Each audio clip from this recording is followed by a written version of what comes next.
नमस्कार, मैं सचिन कुमार। स्वागत है आपका उत्तराखंड लाइव में। शुरू कर लेते हैं अभी के हेडलाइन से। नवनिर्वाचित विधायक आशा नौटियाल को स्पीकर ने दिलाई पद और गोपनीयता की शपथ। सीएम धामी और बीजेपी प्रदेशाध्यक्ष रहे मौजूद।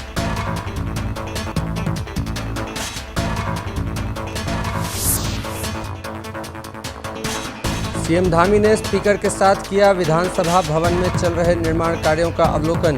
आंदोलनकारियों की स्मृति में शहीद गैलरी का भी हो रहा निर्माण।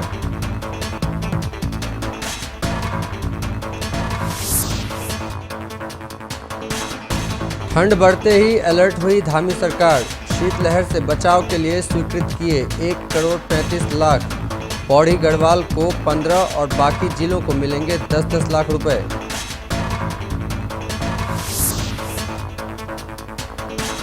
निकाय चुनाव की तैयारियों में जुटी भाजपा। प्रदेश ने कहा जल्द घोषित करेंगे जिलों के प्रभारी। फीडबैक के बाद होगा उम्मीदवारों का ऐलान।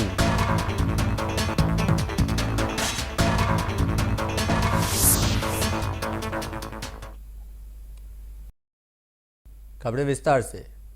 केदारनाथ विधानसभा उपचुनाव में जीत के बाद बीजेपी की नवनिर्वाचित विधायक आशा नौटियाल ने विधानसभा में विधायक के रूप में शपथ ली। विधानसभा अध्यक्ष ऋतु खंडूरी भूषण ने उन्हें शपथ दिलाई। इस दौरान मुख्यमंत्री पुष्कर सिंह धामी, बीजेपी के प्रदेश अध्यक्ष महेंद्र भट्ट, कैबिनेट मंत्री प्रेमचंद अग्रवाल सहित बीजेपी के तमाम पदाधिकारी मौजूद रहे। मुख्यमंत्री पुष्कर सिंह धामी ने बाबा केदार को नमन करते हुए कहा कि केदारनाथ की जनता ने जिस आशा और उम्मीद के साथ भाजपा प्रत्याशी आशा नौटियाल को जीत दिलाई है, उसको पूरा करने का काम करेंगे। मुख्यमंत्री धामी ने बाबा केदार और केदारनाथ क्षेत्र की जनता का आभार जताया। नवनिर्वाचित विधायक आशा नौटियाल ने विधानसभा में विधायक पद की शपथ लेने के बाद भाजपा के केंद्रीय नेतृत्व का आभार जताया। उन्होंने कहा कि केदारनाथ की जनता ने प्रधानमंत्री नरेंद्र मोदी और मुख्यमंत्री पुष्कर सिंह धामी के विकास कार्यों पर अपने मुहर लगाई है। विधानसभा क्षेत्र के जिस हिस्से में विकास अभी तक नहीं पहुंच पाया है, वहां विकास करने का काम करेंगे।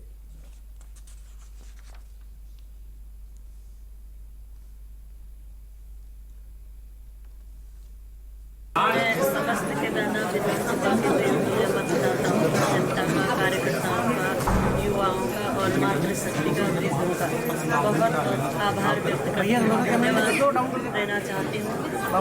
उनके आशीर्वाद से ये जीत हुई है और ये जीत केदारनाथ विधानसभा में विकास कार्यों की जीत हुई है। हमारे देश के यशस्वी प्रधानमंत्री आदरणीय मोदी जी के, आदरणीय धामी जी के विकास कार्यों पर लोगों ने मोहर लगाई है। जो अपेक्षा, आशा और जो विश्वास श्री केदारनाथ विधानसभा की जनता ने श्री आशा नौटियाल जी में, भारतीय जनता पार्टी में व्यक्त की है या जो अपेक्षा की है, हम पूरे संकल्प के साथ उसको आगे बढ़ाएंगे, धरातल पर उतारेंगे। जो विकास के काम हैं, उन विकास के कामों को और तेज गति प्रदान करेंगे। पहले भी श्री केदार धाम का नवनिर्माण, पुनर्निर्माण हमारे आदरणीय प्रधानमंत्री जी के नेतृत्व में तेज गति से चल रहा है और 2014 की प्रलय के बाद जिस तेज गति से भव्य केदार और दिव्य केदार बना है। विधानसभा अध्यक्ष ऋतु खंडूरी भूषण एवं मुख्यमंत्री पुष्कर सिंह धामी ने शनिवार को विधानसभा में चल रहे नवनिर्माण कार्यों का अवलोकन किया। विधानसभा के मुख्य प्रवेश द्वार पर राष्ट्रीय चिन्ह अशोक स्तंभ स्थापित की गई है। उत्तराखंड राज्य आंदोलन के शहीद आंदोलनकारियों की स्मृति में शहीद गैलरी का निर्माण किया गया है। विधानसभा में राज्य के राजकीय चिन्ह भी स्थापित किए गए हैं एवं विधानसभा सदस्यों की बैठक के लिए एक्सटेंशन रूम का निर्माण किया गया है।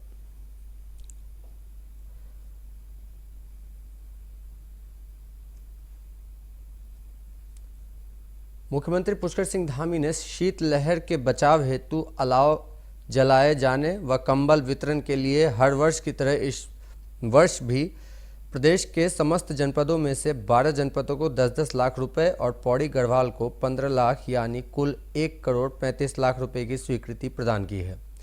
मुख्यमंत्री द्वारा जनपद पिथौरागढ़ के राजकीय औद्योगिक प्रशिक्षण संस्थान अस्कोट का नाम शहीद नायक सैनिक खुशहाल सिंह अधिकारी के नाम पर रखे जाने की भी स्वीकृति प्रदान की गई है।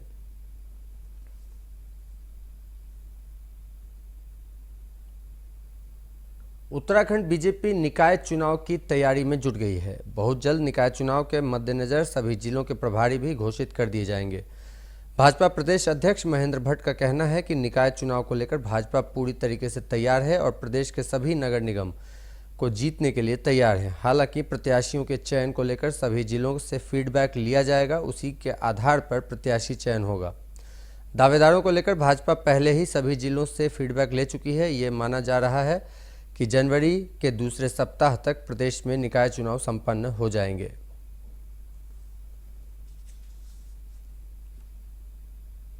निकाय चुनाव के लिए हमारी गतिविधियां प्रारंभ हो चुकी हैं। बहुत जल्दी निकाय चुनाव होने जा रहा है और मैं कह सकता हूं कि भारतीय जनता पार्टी द्वारा फिर इस चुनाव में भी हम सारे नगर निगम जीतने के लिए हमारी कोर टोली की बैठक आज हम बहुत जल्दी प्रभारी घोषित करने वाले हैं और हम इस प्रक्रिया को आगे बढ़ाएंगे। हल्द्वानी नगर निगम ने सार्वजनिक उपयोग के लिए अब शहर में नजूल भूमि पर कब्जा लेकर होर्डिंग बोर्ड लगाना शुरू कर दिया है। मुख्य नगर आयुक्त के निर्देश पर नगर निगम की टीम ने हल्द्वानी शहर में जजी कोर्ट के पास पंचक्की चौराहे के पास सरकारी भूमि पर कब्जा लेते हुए उसमें नगर निगम के स्वामित्व के होर्डिंग बोर्ड लगाए हैं। मुख्य नगर आयुक्त विशाल मिश्रा ने बताया कि शहर में सार्वजनिक स्थलों, पार्कों व सरकारी उपक्रमों के लिए काफ़ी भूमि की आवश्यकता है, इसलिए नगर निगम द्वारा ऐसी भूमि चिन्हित की जा रही है जो सरकारी है और जिस पर किसी व्यक्ति का कोई आवेदन नहीं है। उन सभी भूमि को नगर निगम द्वारा अपने स्वामित्व में लेकर उसे सरकारी कार्य में प्रयोग में लाया जाना सुनिश्चित किया गया है, जिसके तहत यह कार्रवाई शुरू की गई है।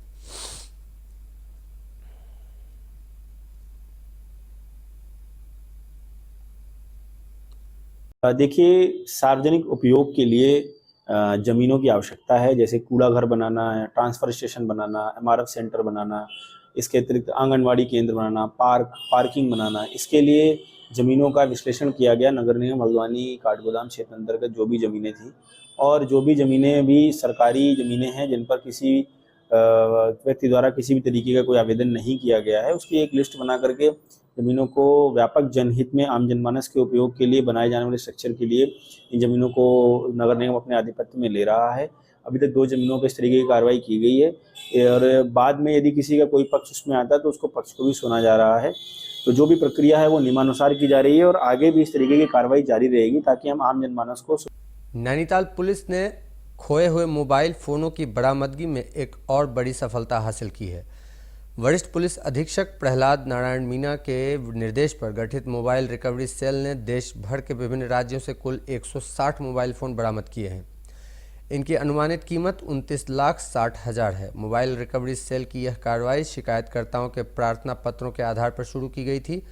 इन प्रार्थना पत्रों में उपलब्ध शिकायतकर्ताओं के प्रार्थना पत्रों के आधार पर शुरू की गई थी। इन प्रार्थना पत्रों में उपलब्ध कराए गए IMEI नंबरों को सर्विलेंस पर लगाया गया। प्रभारी mobile app cell Hemchandra Pant के नेतृत्व में टीम ने उत्तर प्रदेश, बिहार, दिल्ली, जम्मू कश्मीर, मध्य प्रदेश, झारखंड, पश्चिम बंगाल, हिमाचल प्रदेश और उत्तराखंड सहित विभिन्न राज्यों से मोबाइल फ़ोनों को ट्रैक कर बरामद किया। पुलिस अधीक्षक नगर हल्द्वानी प्रकाश चंद्र और सुमित पांडे के पर्यवेक्षण में ये अभियान सफलतापूर्वक संचालित हुआ।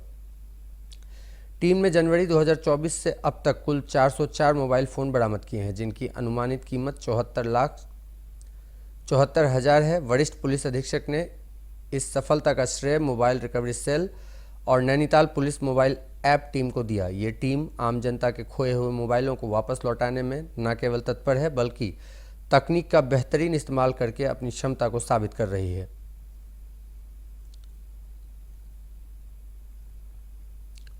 रिकवरी करने के बाद में समय समय पर हम उनके मोबाइलों को हैंड ओवर करते हैं। तो आज हमने पिछले 3 महीने में जो मोबाइल गुम हुए हैं और जो बरामदगी हुई है उसमें आज 160 मोबाइल जो है हमने आज पब्लिक को वितरण करने के लिए रखे हैं।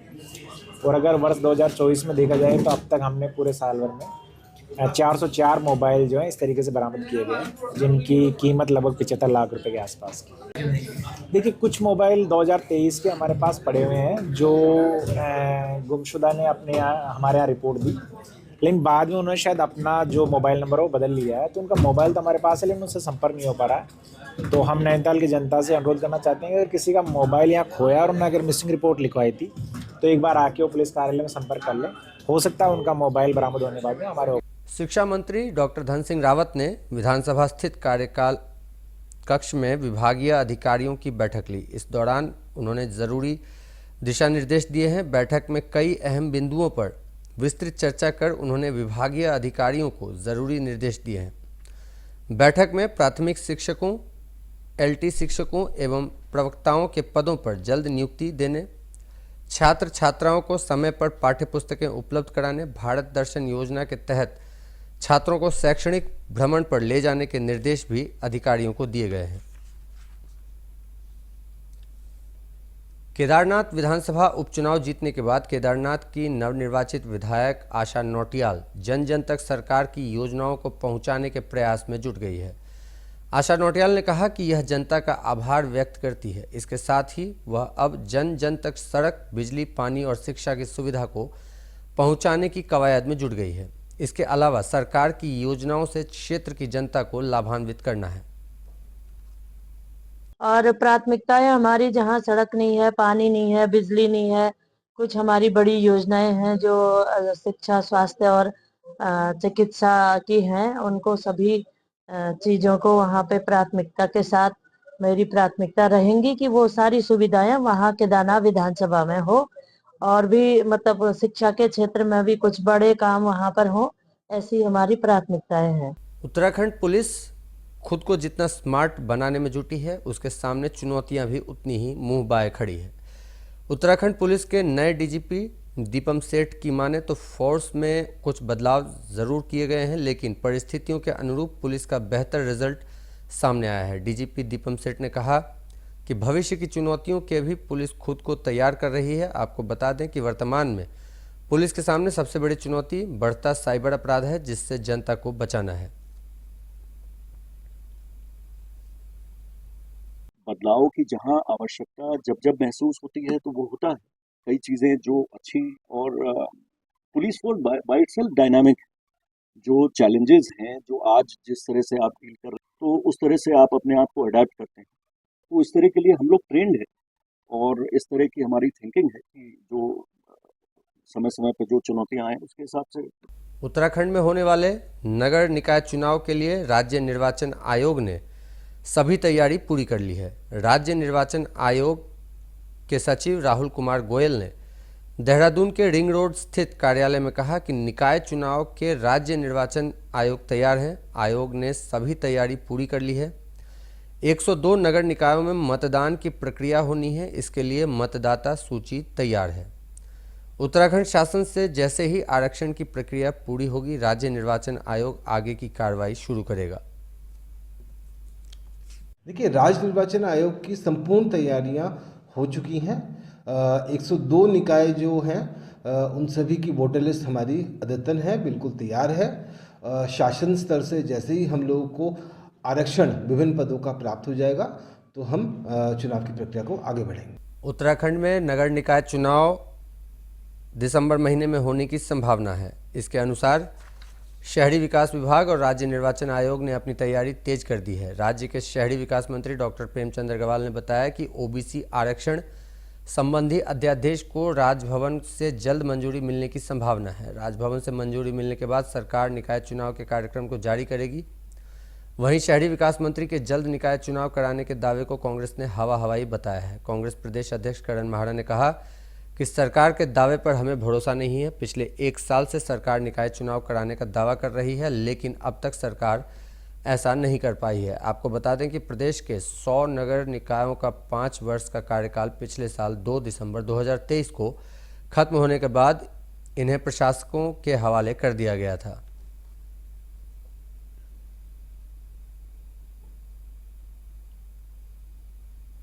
पिछले 1 साल से तो जल्दी हो नहीं रही। अब कौन सी वाली जल्दी करने वाले हैं मुझे पता नहीं, और सरकार के किसी भी वक्तव्य पे कोई भरोसा नहीं है।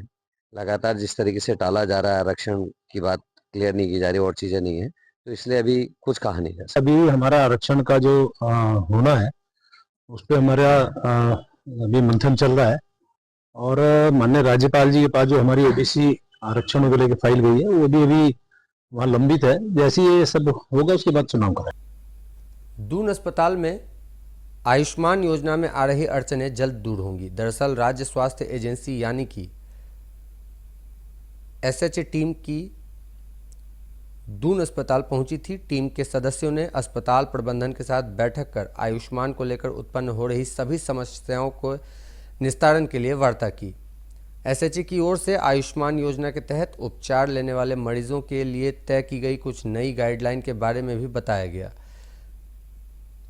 दून मेडिकल कॉलेज की प्राचार्य डॉक्टर गीता जैन ने बताया कि टीम के साथ हुई बैठक में कमियों को दूर करने पर चर्चा की गई है। इसके तहत अब अस्पताल में भर्ती होने वाले मरीजों की जांच रिपोर्ट भी लगाई जाएगी। इसके अलावा अन्य कमियों को दूर करने का प्रयास भी किया जा रहा है। आपको बता दें कि दून अस्पताल में आयुष्मान योजना के तहत उपचार लेने वाले करीब 2000 मरीजों की फाइलें एसएचए ने अधूरी जानकारी का हवाला देते हुए लौटा दी थी।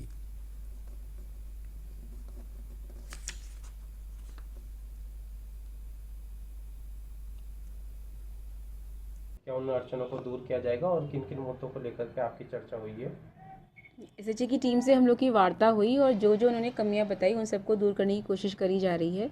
तो अब इसके लिए हम लोगों ने ये कर दिया है कि जो पेशेंट जैसे आएगा तो उसकी जो हम एडमिट उसे करेंगे, उसके बाद उसकी जो जांच होएगी उसकी रिपोर्ट भी पेशेंट की लगेगी और फिर हम उसे जो ट्रीटमेंट प्लान है वो सब लिखा जाएगा। जिसे एक जो प्रॉब्लम हम लोग के साथ ये आ रही थी कि पेशेंट जो है CT MRI हमारे यहाँ करा लेता है, उसके बाद फिर वापस नहीं आता हमें रिपोर्ट दिखाने के लिए, और ऑपरेशन भी कई बार वो कहीं और जाके या इलाज किसी और अस्पताल में करा लेता है।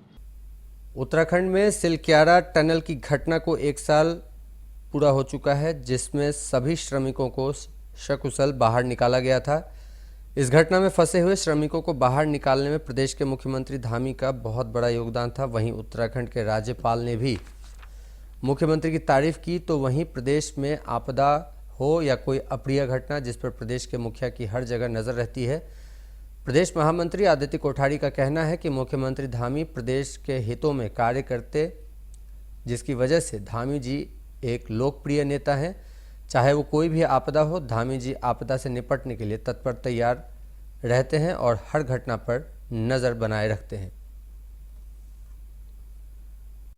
देखिए, सिलक्यारा टनल हादसा एक बहुत ही बड़ी घटना थी और उसको जिस तरह से हमारे प्रदेश के मुख्यमंत्री आदरणीय पुष्कर सिंह धामी ने बड़ी सूझबूझ के साथ में उस ऑपरेशन को जो है सफलतापूर्वक अंजाम दिया है, और हमारे देश के प्रधानमंत्री आदरणीय नरेंद्र मोदी जी ने उसमें जो पूरा सहयोग दिया, विशेषज्ञों से लेकर के केंद्र के मंत्री भी वहाँ लगातार डेरा डाले रहे, और वो सफलतापूर्वक जब सकुशल वहाँ फंसे हुए मजदूर बाहर निकले, तो ये एक बहुत बड़ी सफलता जो है हमारी राज्य सरकार की भी रही है, हमारी केंद्र की सरकार की भी रही है। क्योंकि संभावना ये थी कि जब टनल के अंदर लोग कई दिनों से फंसे हुए हैं तो उनको जान माल की हानि वहाँ हो सकती थी। तो ये एक निश्चित रूप से एक बड़ी घटना थी और उस घटना में हम सफलतापूर्वक उससे निकले हैं, उभरे हैं। ये एक बड़ी उपलब्धि हमारी है। ये थी अब तक की सारी बड़ी खबरें। मिलते हैं अगले बुलेटिन में, तब तक के लिए नमस्कार।